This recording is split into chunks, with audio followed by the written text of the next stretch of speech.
আজকের এই ক্লাসে আমরা একটা নতুন বিষয় জানবো। দেখো, খাওয়া অর্থ আমরা সাধারণত ইট জানি, কিন্তু না, শুধুমাত্র ইট নয়। খাওয়া অর্থ এখানে তিনটে শব্দ ব্যবহার করতে পারি আমরা। দেখো এখানে কি, ইট মানে খাওয়া, হ্যাপ মানে খাওয়া, টেক মানে খাওয়া। কিন্তু কখন কোন খাওয়াকে আমরা কোন শব্দ ইংরেজির এগুলো ব্যবহার করব, সেই বিষয়গুলো কিন্তু আমাদেরকে জানতে হবে। দেখো, এই ক্লাসটি আপনারা প্রথম থেকে শেষ পর্যন্ত করবেন। অবশ্যই এই সমস্যা আর কখনো হবে না যে কোন খাবারের ক্ষেত্রে কখন আমরা কোন শব্দ ব্যবহার করব। দেখো এখানে আমরা এমনভাবে দিতে পারি যে ইট মানে কি, খাওয়া অর্থ। ইট মানে কি, খাওয়া। হ্যাভ মানেও খাওয়া। ওকে, টেক মানেও খাওয়া। ওকে, দেখো তিনটে শব্দের অর্থ আমরা জানলাম। দেখো আমরা ধীরে ধীরে একটু বুঝে নেব। একটু বুঝে নিতে হবে আমাদেরকে। তিনটে অর্থ খাওয়া। ফার্স্ট টাইম আমরা একটু আলোচনা করব ইট নিয়ে। দেখো, ইট মানে খাওয়া অর্থ, কিন্তু যখন কোনো খাবার আমরা চিবিয়ে চিবিয়ে খাবো বা পেট ভরে যাওয়ার জন্য আমরা যে খাবার খাবো, সেটা তখন ইংরেজিতে ইট ব্যবহার করব। আপনারা অবশ্যই এখানে কিন্তু খাতা অবশ্যই ব্যবহার করবেন। কেন? কারণ দেখো, নোট ডাউন করতে হবে, লিখে নিতে হবে আমাদেরকে বুঝে বুঝে। তাহলে ইট মানে আমরা এখানে লিখতে পারি চিবিয়ে খাওয়া। চিবিয়ে খাওয়া, এই যে চিবিয়ে খাওয়া, এটা আমরা কি করতে পারি, অথবা লিখতে পারি কি, চিবিয়ে খাওয়ার ক্ষেত্রে আমরা ইট ব্যবহার করব। আর পেট ভরে খাওয়া, পেট ভরে ভরে যায়, পেট ভরে যায় এমন খাবার। মানে অর্থাৎ খিদে মিটে যায় এমন খাবার। ঠিক আছে, যেটা আমাদের দেখো চিবিয়ে খেতে হচ্ছে।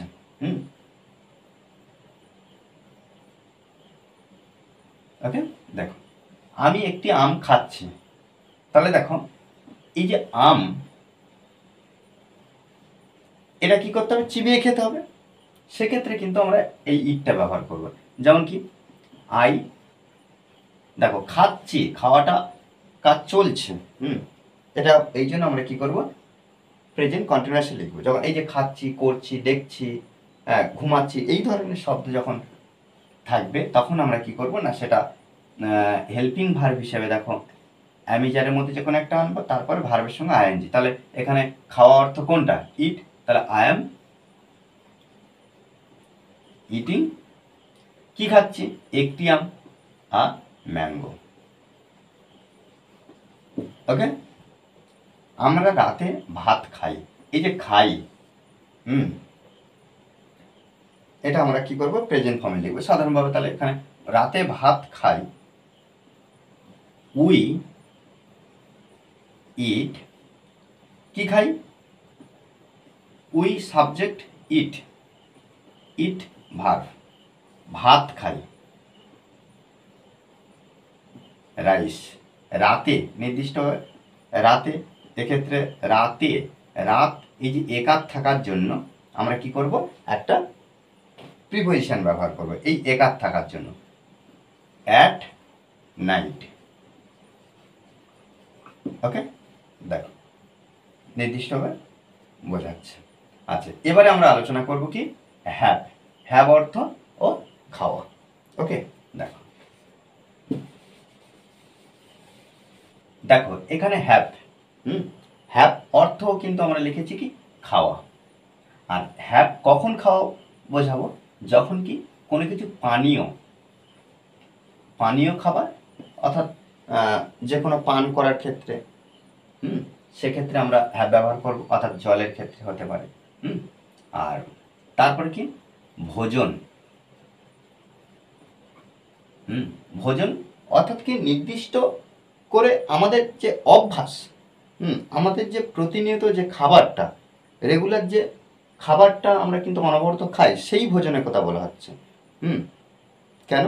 কারণ এর আগে আমার একটা খাবার দেখেছি সেক্ষেত্রে কিন্তু ইট ব্যবহার করেছি। এর আগের ক্ষেত্রে আমরা ইটের ক্ষেত্রে যে খাবারটা ভাত খাওয়ার কথা দেখেছি। এখানে দেখো যে কোনো সময় ভাত যখন মনে হচ্ছে সেই খাবারের কথা আমরা যখন বলবো তখন আমরা ইট ব্যবহার করব। কিন্তু এক্ষেত্রে দেখো এই যে ভোজনের ক্ষেত্রে কি হচ্ছে, আমি এখন আমার রাতের খাবার খাবো, তাহলে রাতের একটা নির্দিষ্ট খাবার, রাতের খাবার, দুপুরের খাবার আমরা সাধারণত 3 বার খাই। সারাদিনে সাধারণত নিজের নিয়মটা আমরা 3 বার খাই, সকাল, দুপুর আর রাত। এই খাবারের ক্ষেত্রে আমরা এই যে হ্যাভ ব্যবহার করবো, এই যে ভোজনের ক্ষেত্রে হ্যাভ ব্যবহার করবো। দেখো আমি 1 কাপ চা খাবো, তাহলে এখানে আমরা ব্যবহার করব আই, ফিউচার, এখানে ব যুক্ত আছে ভার্বের সঙ্গে, খাওয়া খাওয়া তারপরে ব, খাবো, সেক্ষেত্রে আমরা উইল ব্যবহার করব। তাহলে I will have, I will have কি 1 কাপ চা, এখানে দেখো 1 cup, a cup of tea, তাহলে I will have a cup of tea. আচ্ছা, একটা বাক্য আমি দিচ্ছি, অবশ্যই আমাকে কমেন্টসে জানাবে যে তারা এখন কফি খাচ্ছে, তারা এখন কফি খাচ্ছে, এই বাক্যটা আমাকে কমেন্টসে জানাও।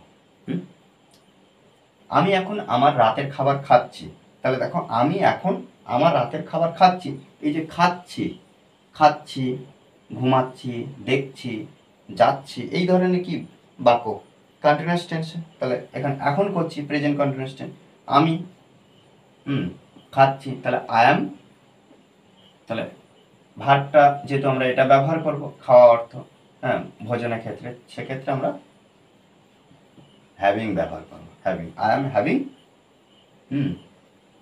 আচ্ছা, আমি খাচ্ছি হলো, এটা ভার্ব অংশ আর এটা সাবজেক্ট অংশ। আমি খাচ্ছি কি আমার রাতের খাবার, তাহলে এখানে লিখতে পারি কি মাই ডিনার।